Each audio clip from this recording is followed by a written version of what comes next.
More with me about that annual report on human rights abuses. Let's bring in Donatella Rivera, the Senior Crisis Response Advisor for Amnesty International. Donatella, thank you for speaking to us. I want to focus more with you today on the situation in two countries that have been particularly hard hit by abuses of human rights, Yemen and Syria. Let's start in Yemen, already a country that had suffered the worst humanitarian crisis in the world. How much worse have things become there this year?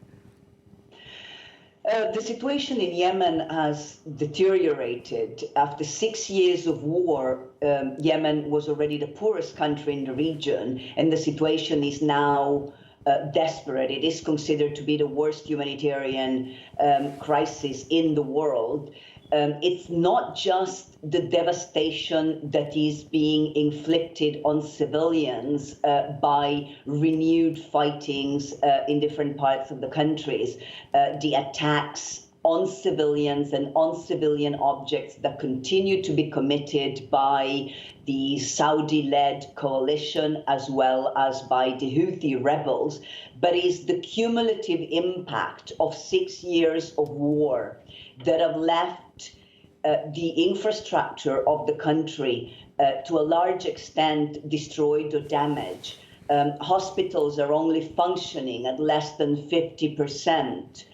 And on top of the destruction of the infrastructure is the destructions of livelihood and the restrictions that are being imposed both by the Saudi Arabia coalition that is maintaining a blockade that is impeding the desperately needed humanitarian aid, but also fuel and other necessary imports from getting into the country, and the restrictions that are being imposed by the Houthi rebels to the free flow of goods within the country that is making the situation literally desperate for a growing percentage of the population. And also what we should remember is that there are millions of people who are displaced within Yemen. Unlike many other armed conflicts, the overwhelming majority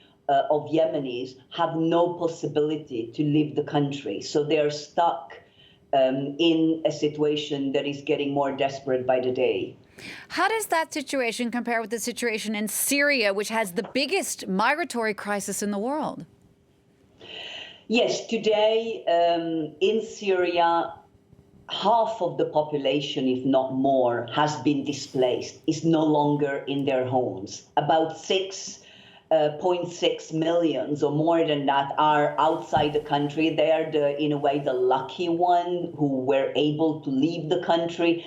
But a bigger number, more than 6.7 million, are stuck within Syria. Just in the past year, more than 1 million were displaced by renewed fighting, mostly attacks carried out by Syrian government forces and Russia that have forced more than 1 million people to flee their homes just in the last year. So they have joined the growing number of people who've been displaced, who are mostly in the north of the country, on the border along Turkey. Turkey has now closed the border, so people are no longer able to flee, other than a very small number who managed to get smuggled out. And at the same time, attacks on civilians and on civilian objects continue. Schools and hospitals have been particularly targeted by bombardment by Syrian government forces. More than 350 medical facilities have been destroyed in the past 10 years. In addition, while there is a growing percentage of the population that desperately need humanitarian aid, Russia's action at the UN Security Council succeeded in curtailing the entry of humanitarian aid across the border into Syria. So 10 years of wars have left Syria completely devastated, and there too it's the cumulative effect, the coping mechanisms that people had at the beginning of the conflict, savings, ability to borrow, that is now long gone, and so people are living in an increasingly desperate situation, and so it's not just the people who are being killed in new attacks in Syria and Yemen. It's also people who are dying of the cumulative impact that has rendered situations that were difficult to start with absolutely desperate. At the same time as international aid from the international community is being reduced rather than increased. Indeed. So if we're facing this cumulative effect, this reduction of international aid, the fact that we're in the midst of a pandemic, where is the hope? Is there any hope at all for these two countries at this point?